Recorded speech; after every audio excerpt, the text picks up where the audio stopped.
ನಮಸ್ಕಾರ. ನಮಸ್ಕಾರ. ನಾನು ಬೆಂಗಳೂರಿಂದ ಬಂದೆ. ಇಲ್ಲೇನಂದರೆ ಯಾನ್ ಬಂದಿದ್ದ ಇಲ್ಲೇನಂದರೆ 3 ದಿವಸ ಇಲ್ಲಿ ಸ್ಟೇ ಮಾಡೋದಕ್ಕೆ ನಿಮ್ಗೆ ಅವಕಾಶ ಸಿಗುತ್ತೆ. ಏನು ಚಾರ್ಜಸ್ ಏನು ಮಾಡಲ್ಲ.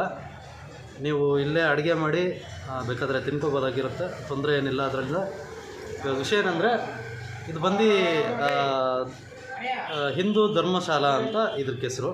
ನೀವೇನಿಲ್ಲ, ಜಸ್ಟ್ ಅಬೌಟ್ ಗೂಗಲ್ ಮ್ಯಾಪಲ್ಲಿ ಹಾಕಿದ್ರೇ ಸಿಕ್ಬಿಡುತ್ತೆ. ಫಸ್ಟು ಸಿಗೋದೆ ಅದು. ಆರಾಮಾಗಿ ನೀವು ಬರ್ಬೋದು. ಇಲ್ಲಿಂದ ನೀವು ಇಳಿಯೋ ಜಾಗದಿಂದ ಇಲ್ಲಿವರೆಗೂ ಅಂದರೆ ಒಂದು ಲೆಕ್ಕ ತೊಗೊಂಡ್ರೆ ಅರ್ಧ ಕಿಲೋಮೀಟ್ರ್ ಬರ್ಬೋದು ಅಷ್ಟೇ. ಸೊ ಇಲ್ಲಿ ಬಂದು ಸ್ಟೇ ಮಾಡಿ. ಗುಜರಾತ್ ಧರ್ಮಶಾಲಾ. ಹಾಂ, ಇಲ್ಲಿ ಎಂದು ಅದು ಗುಜರಾತ್ ಧರ್ಮಶಾಲಾ ಹಿಂದೆ ಹಿಂಭಾಗ ಈ ಧರ್ಮಶಾಲಾ ಇರೋದು. ಹಿಂದೂ ಧರ್ಮಶಾಲಾ ಅಂತ ಮ್ಯಾಪಲ್ಲಿ ಹಾಕಬೇಕಾಗಿದೆ. ಕನ್ಫ್ಯೂಷನ್ ಏನೂ ಇರೋಲ್ಲ. ಆರಾಮಾಗಿ ಬಂದು ಹಿಡಿಬೋದು. ಫ್ರೀ.